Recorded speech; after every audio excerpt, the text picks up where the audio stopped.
Hey, welcome everybody. Happy 2025. That's right, season 2 continues on with Cinemacast into the new year. You are watching this podcast right here on our YouTube channel, Arrow Entertainment. Be sure to hit that like and subscribe button down below if you enjoy our content and our podcast as well. This podcast is also uploaded on our Twitch channel, twitch.tv/ArrowENT. And we are also uploaded on Rumble. Find us over on Rumble, Arrow Entertainment.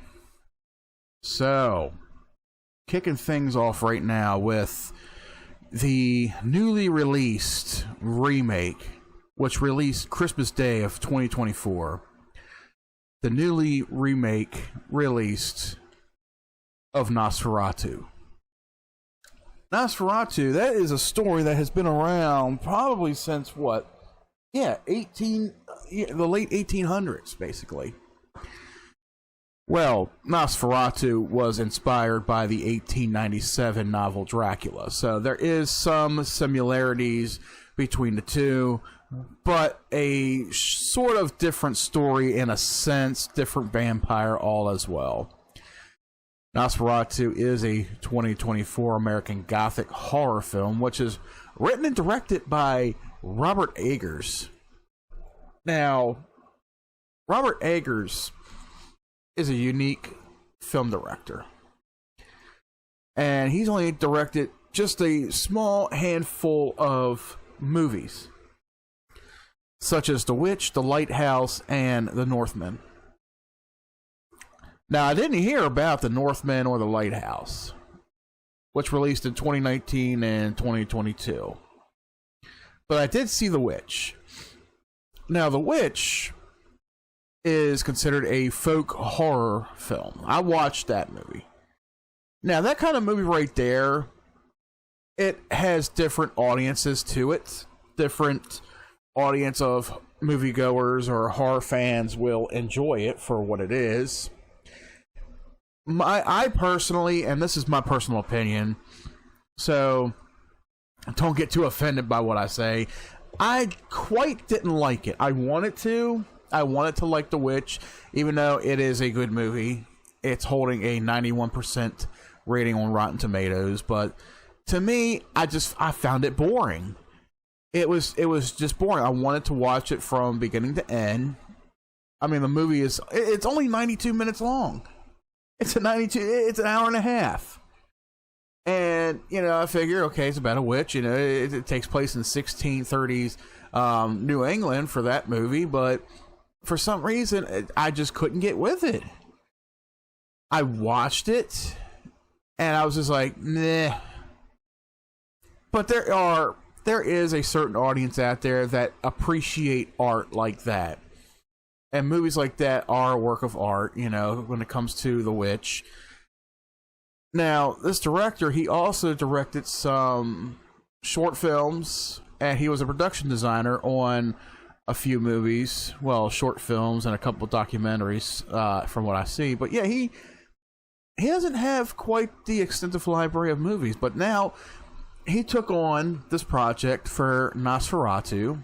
Like I said, it's a Gothic horror film, and people were talking around Christmas Day, even before the movie came out, they were like, Gothic horror is back.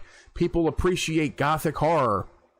Yeah, there are people of today's age that do appreciate that kind of stuff, like even kids today, they're more prone to movies like anything with paranormal in them, AI robots, movies like Megan, or maybe like the new Child's Play movie that came out just a few years ago, or such and such.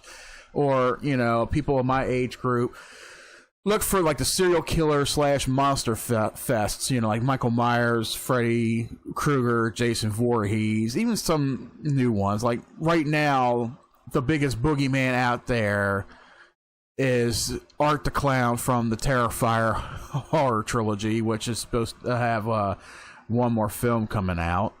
So yeah, there's a whole bunch of new things that are being introduced, and some things that, this being introduced to a newer audience, basically.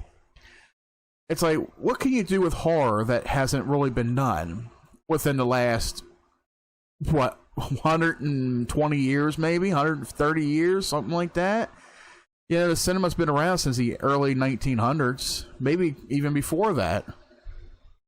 But it's like, what else can be done in the cinema of horror, to take your mind off of today's problems in society, whether it's politics, whether it's money, whether it's issues at home, whatever the the main reason is, Now, a movie like Nosferatu, this is a very unique film for its time, and when I say time, I mean this modern day cinema going experience. This is one of those movies where people say you have to experience this in movie theaters, and that's true.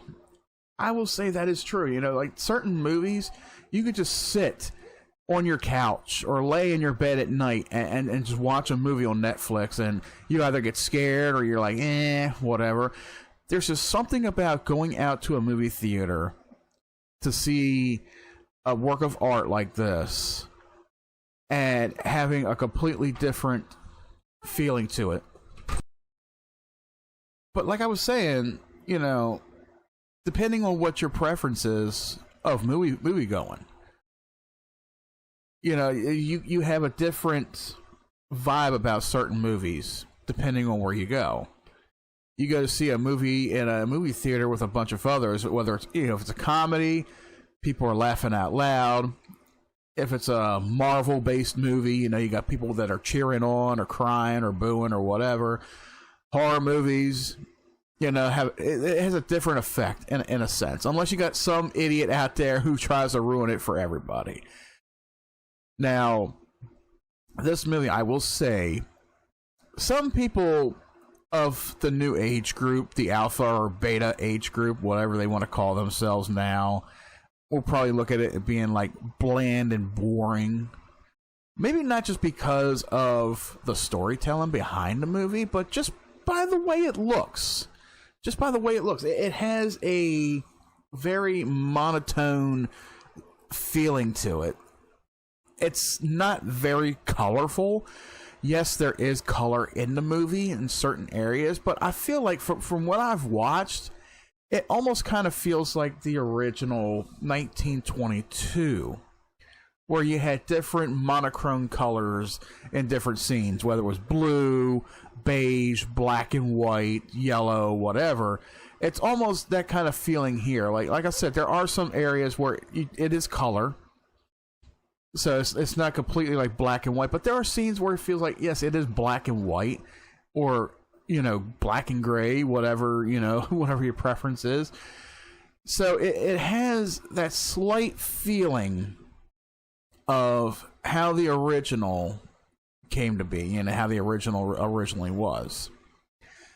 Development of this movie actually began in 2015 when Robert Eggers planned to make it his second film, describing it as a passion project, but he eventually opted to delay the production.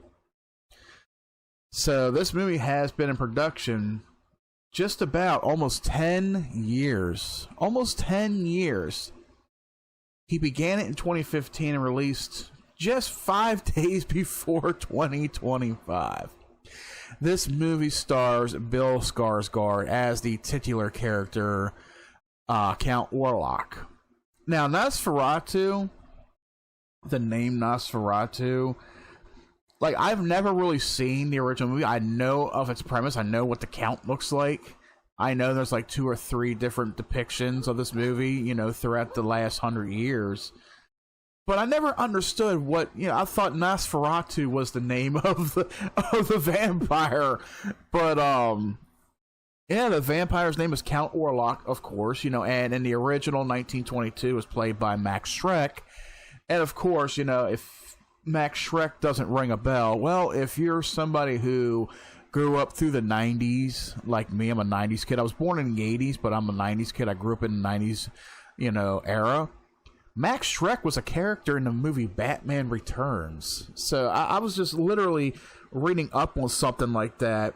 It was a little bit of trivia that was on social media recently. and it was talking about how the name, you know, was depicted or was picked from randomly, you know, Max Schreck. I forgot how it went. It was very interesting. But yeah, Max Schreck is an actual actor in the early 1900s who played Count Orlok in the movie Nosferatu. I'm also seeing something here that's very interesting under the producers list.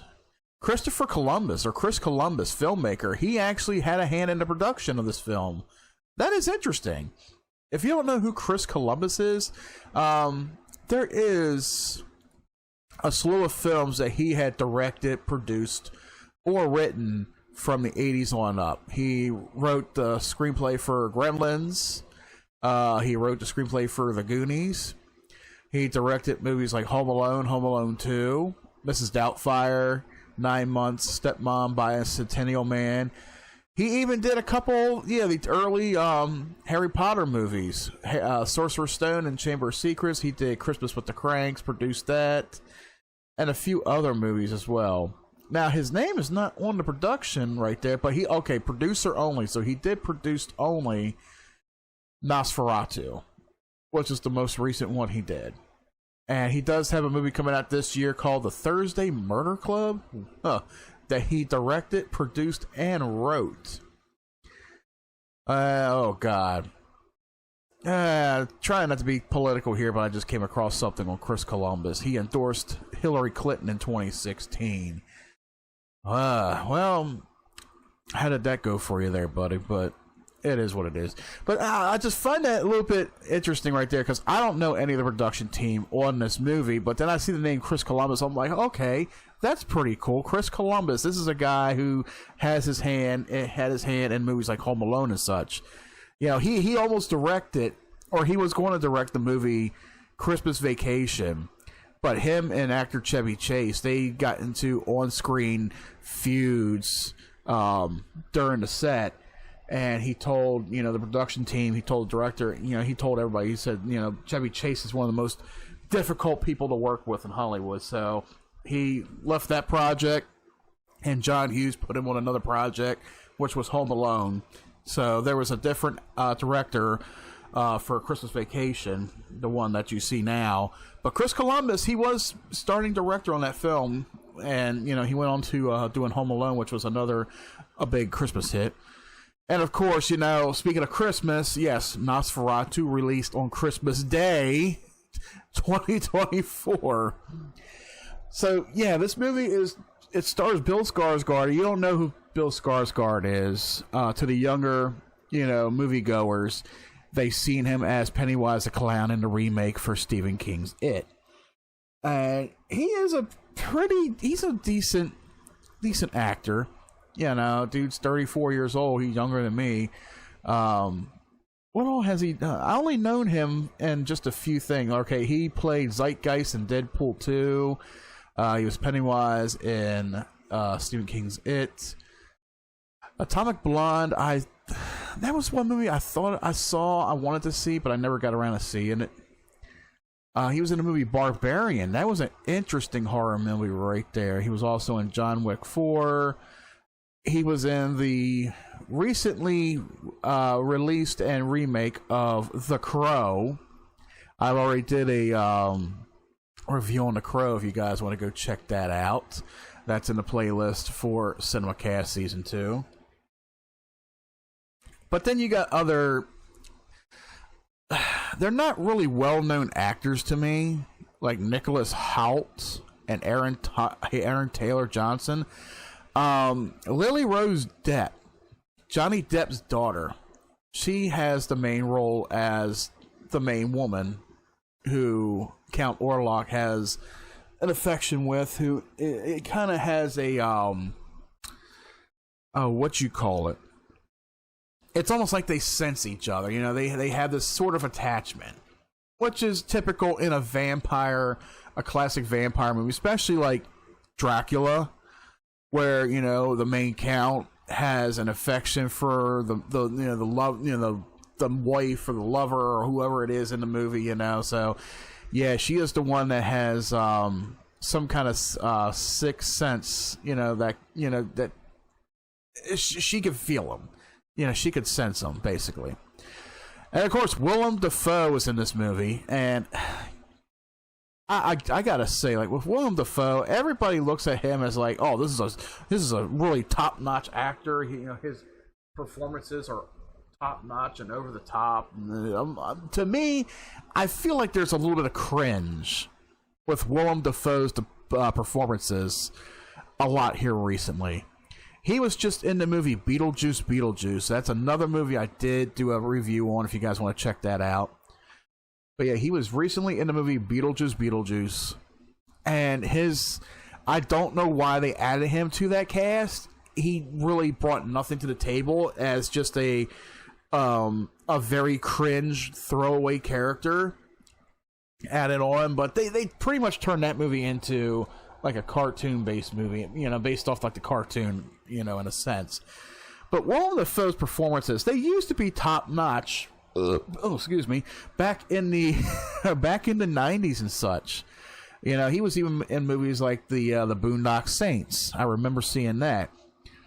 But his style of acting, I've only watched maybe a handful of movies with him in it. And a lot of today's, audience goers will probably remember him if they've seen him in the movie Spider-Man, Green Goblin. He was in Spider-Man 1. He was recently in Spider-Man No Way Home, where it was the multiverse being brought together with all the villains and all the 3 Spider-Mans involved and such. But people are like, this guy deserves an Emmy or an Oscar or something. And I'm watching, I'm like, not quite. Not quite. His acting is not really top notch. Now, in this movie here, it's almost like he just lets it flow or develop in a sense where it's organic. But Willem Dafoe, I think he almost purposely, or he tries to go over the top a little bit too much, and it ends up being a little too much in a sense. So I will say, like, when it comes to him and his acting, I really think they could have gotten somebody else for his role in this movie.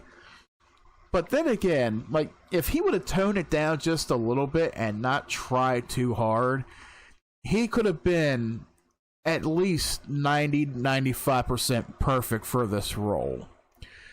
So it's almost like certain roles, they just want to throw him in there. Almost like how they pick certain roles for Dwayne Johnson. It's like, let's put The Rock in a role that's going to, maybe make this a Hollywood blockbuster, but ends up, sinking hard, So what is this movie all about, basically? Nosferatu. Well, it also follows along with how the original story goes, the original movie and such. So you got a young woman who's played by Lily Rose Depp, and she calls upon a spirit of comfort to ease her loneliness. She then hears a mysterious call, but the creature that has come to her turns out to be a mysterious beast that attacks her. And that is where the connection begins. She calls out to somebody and ends up getting something that she does not want. So she starts having nightmares. And she starts having nightmares of death, marrying death, nightmares of dead bodies around, marrying this creature of the night. And she's smiling about it, which is how she pretty much explains it in the movie.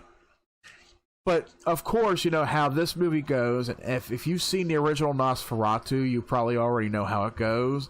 If not, it's almost the same similarity as Bram Stoker's Dracula. Like I said before, this movie was inspired by Dracula.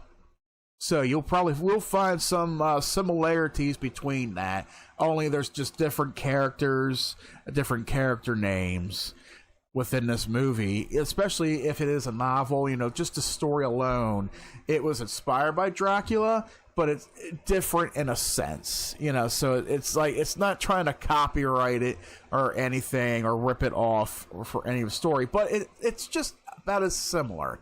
All right, this movie follows this woman who has a fear that her husband will never return, and she wants her husband to be by her side because she's having nightmares of this creature who is trying to find her. But he ends up, he's a real estate agent, and he ends up, taking a job for somebody in his department, saying that, all right, so let's see, hoping to achieve financial security. Thomas Hutter, who is played by Nicholas Hoult, I believe that's who it is. Let me see, Nicholas Hoult. Yes, Thomas Hutter, which I think was the original character's name in the 1922 movie. He accepts a commission from one of his employers to sell Schloss Grunwald, a decrepit, stately home in Wurzburg, which is where they live at, to a reclusive and eccentric Count Orlok. Unknown to Thomas, the guy that he who's his employer, has arranged this as part of an occult pact with Orlok. So there is quite a few things that do happen in this movie that may throw you off in a sense. Now, let me tell you, this movie, it does drag out. This movie's 2 hours long. It's just a little over 2 hours long. And people are like, oh, this is the longest horror movie in history. No, the fuck it ain't. There's been horror movies that have been longer than this. What the hell are you talking about? But I guess for a movie like this, they expect it to be rather short, like 90 minutes, which is, a standard for Hollywood horror. But there have been horror movies that have been over 2 hours long, And this movie, there's even been said that there was a 3-hour cut, which I'm pretty sure if they restore it, it will come to streaming and release on Blu-ray, of course. But until then, you get a 2-hour theatrical release of this movie. But there is a lot of things that are going on, not just with the way the movie is stretched out, in a sense, to add a little bit more depth to the movie, add a little bit more story to the characters, to the story itself.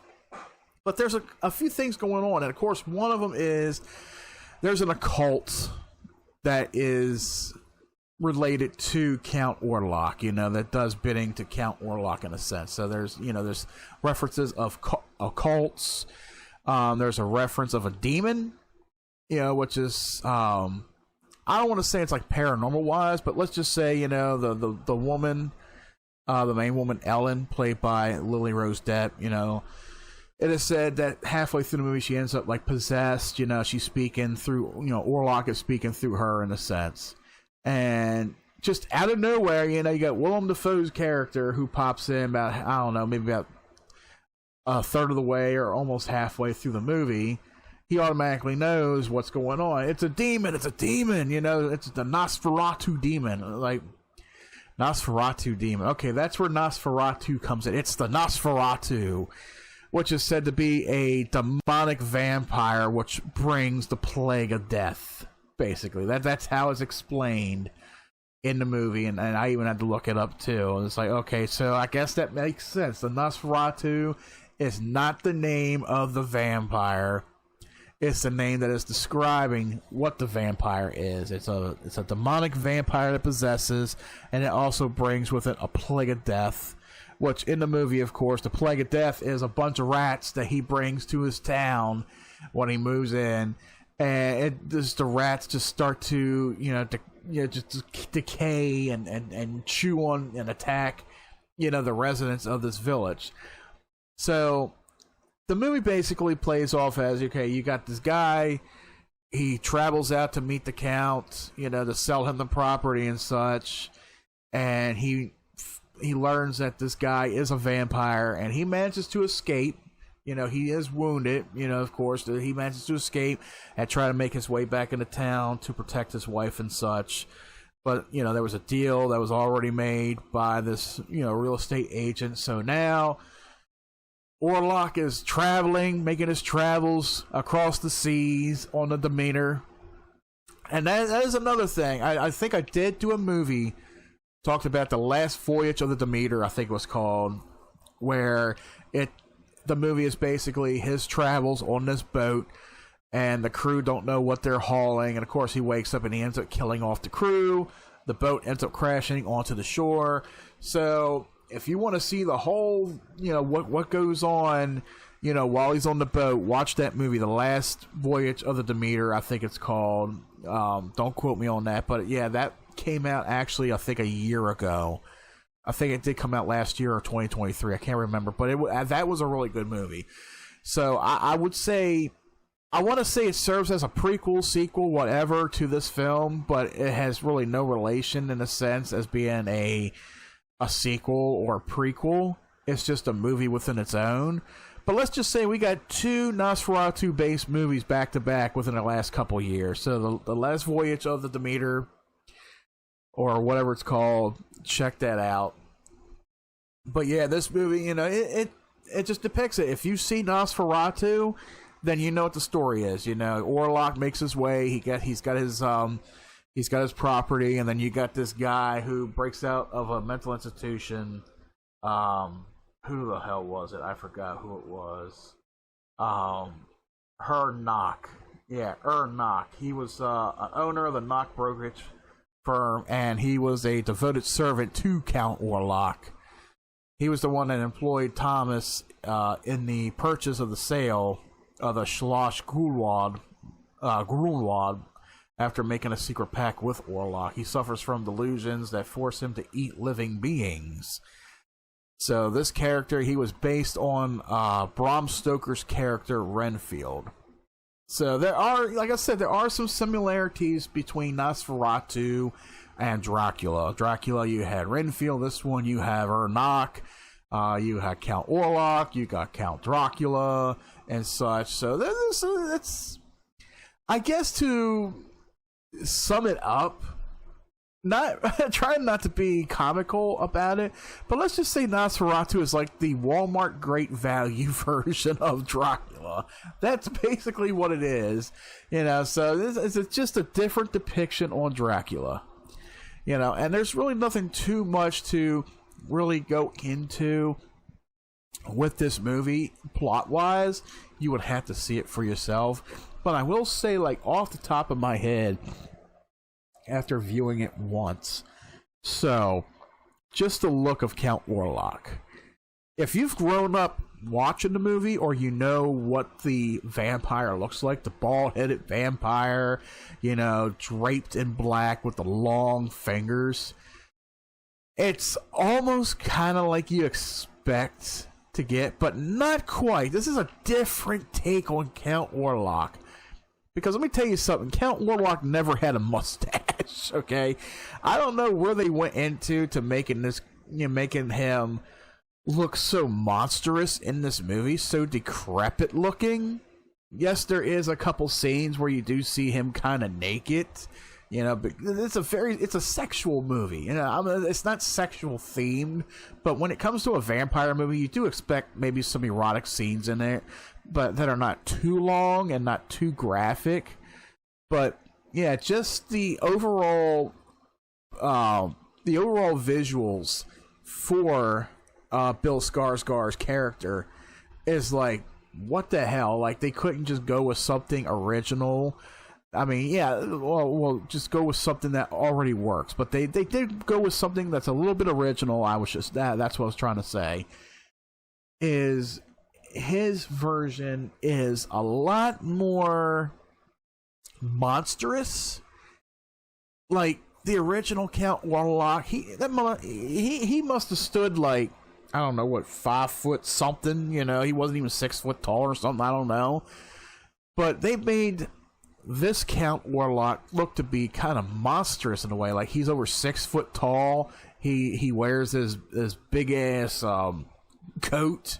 He wears a coat around him, so he's not really fully draped. Well, I guess you could say he's draped in black, but he's wearing his coat, and he's got a mustache. He's donning a mustache, and he's severely ugly. He looks like he's been badly burned, that kind of thing. You know, his skin is really decaying and such. And like the only normal thing you really see on him is, you know, just his long fingers. You know, his long fingers is very iconic, like you see in the movie poster right there. But I just will say, like, you know, if you're going into this movie and you're wondering what he looks like, yeah, he doesn't really quite look like how he looks when you saw Nosferatu for the first time growing up, whether you watched the movie or you've seen the vampire commercials or pictures or whatever. Like, that was creepy as hell as is for its time. 1922, over 100 years ago. Like, that was creepy. This, it's like almost laughable in a sense. Like, maybe some people that, you know, want to go and enjoy it, and they're like, oh my god, you know, just be shock and awe. For me, I'm just like, that's how they made my man look? Like, come on, like, you're turning in, I mean, Nosferatu is a creature, you know, Count Warlock, vampires, they are creatures of the night, but they made him a little too monstrous. They made him too monstrous, almost like Freddy Krueger-wise. And if they would have just dialed back on it a little bit, especially throughout most of the movie, I think they use some CG effects. They try not to use a whole lot of CG effects. They try to just, you know, go with, you know, actual, you know, prosthetics, you know, whatever. You know, it's like, I forgot the word for it, you know, but, you know, just no computer generated imagery. That's what I'm trying to say. So I think that with movies like this, you don't want to go into it using CGI or AI effects. You know, just do with what you can. You know, just use props and stuff. That's how you get an even better effect with movies like this. Lily Rose Depp's performance was pretty good. You know, with her acting out different scenes where she looked like she was very possessed by this vampire and such. The rest of the cast, they were doing what they could. You know, they did pretty decently. Like I said, I think Willem Dafoe's performance was a little too over the top. If he had just dialed it down a notch, it would have probably been perfect for his role. Now, if we look at the critical response to this movie, as I said, okay, Rotten Tomatoes actually gave it an 87% of 233 critics' reviews are positive, with an average of 8.3 out of 10. The website's consensus reads that it was marvelously orchestrated by director Robert Eggers. Nosferatu is a behemoth of a horror film that is equal parts repulsive and seductive. The Hollywood Reporter's David Rooney praised the direction, screenplay, and performances, calling the film exciting, repulsive, and beautiful, and added, it's thrilling to experience a movie so assured in the way it builds and sustains fear, so hypnotically scary as it grabs you by the throat and never lets you go. To me, it was just a regular vampire movie that I just wanted to see what they did with it, you know. Now, like I said, it depends on your movie going experience, you know, whether it's somebody who's sitting there watching it on a mobile device or watching on your television, or I would say if you probably want a true experience with this film, go see it in theaters. Go check it out in theaters. You will probably have a different effect on this movie. Now, will I say it is exciting, repulsive, and beautiful? I will say I do appreciate a lot of art. When it comes to movies, my attention focus is just out of whack. Sometimes I can't even really sit down to really appreciate a movie for what it is. Which was my issue with a movie like The Witch, going back to The Witch. A lot of people loved it. Folk horror. It was beautiful. It was haunting. For me, my attention span for it, I just thought it was boring. I was falling asleep through it. And this movie here, even though there was a couple scenes that I started to doze off, but I caught myself because I really wanted to see this movie, I will say this movie is not for everybody. It's not for a lot of people.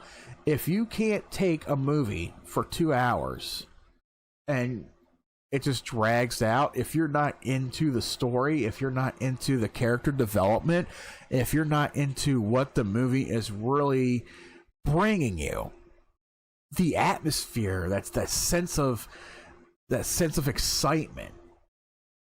You know, this is a movie that is really meant to be appreciated by a certain audience of people. Now, do I appreciate it for it?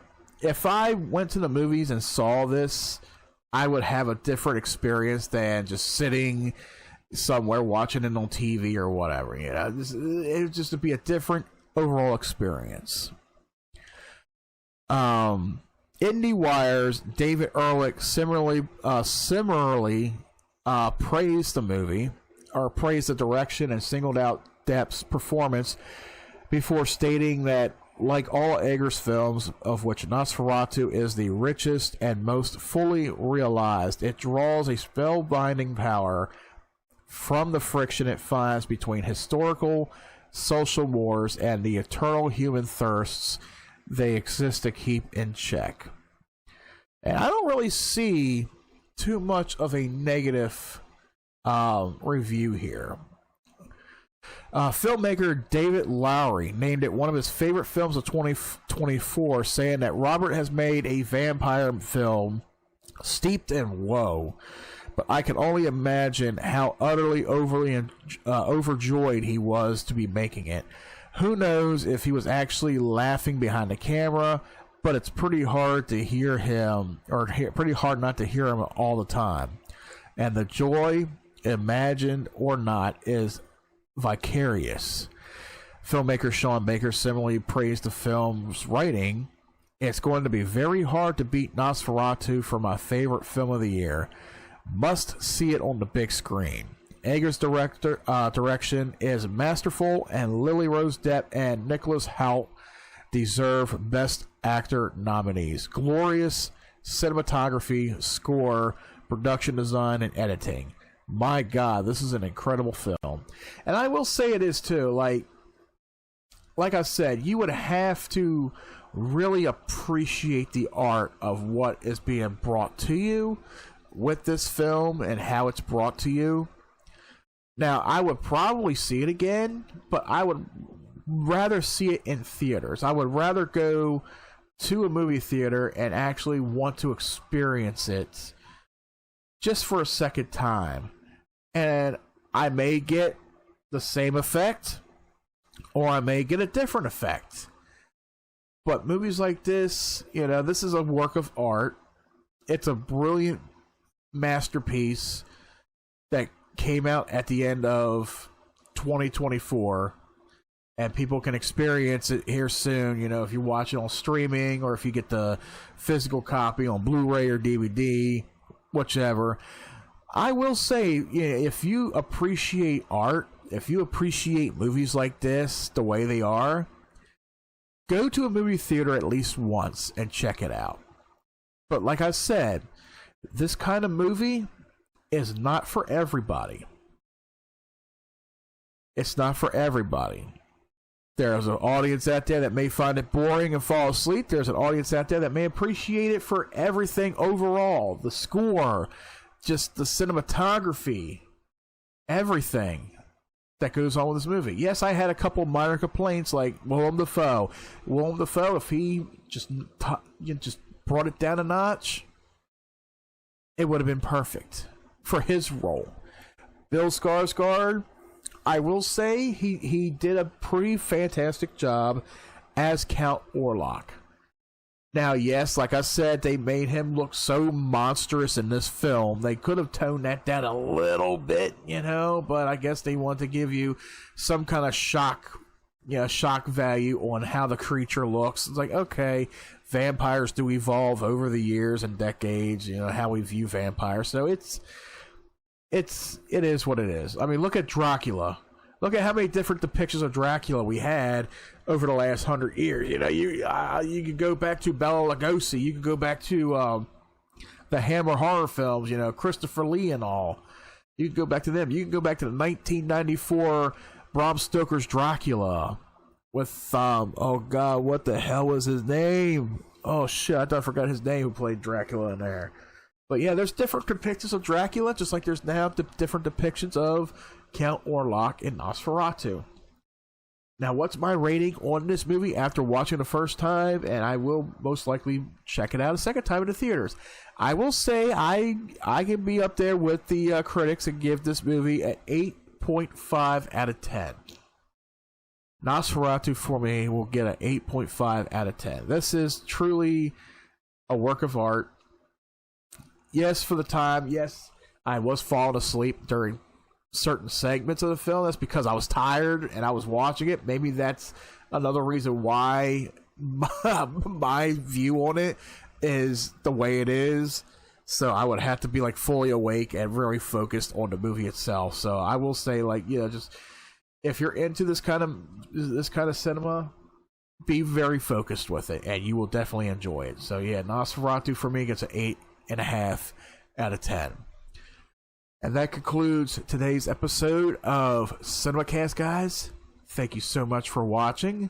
Be sure to hit that like and subscribe button on your way out if you guys enjoy our content here, our podcasts, our game streams, compilations, and much more, including our vlogs. We've got another vlog coming up here soon, so keep a watch out for that.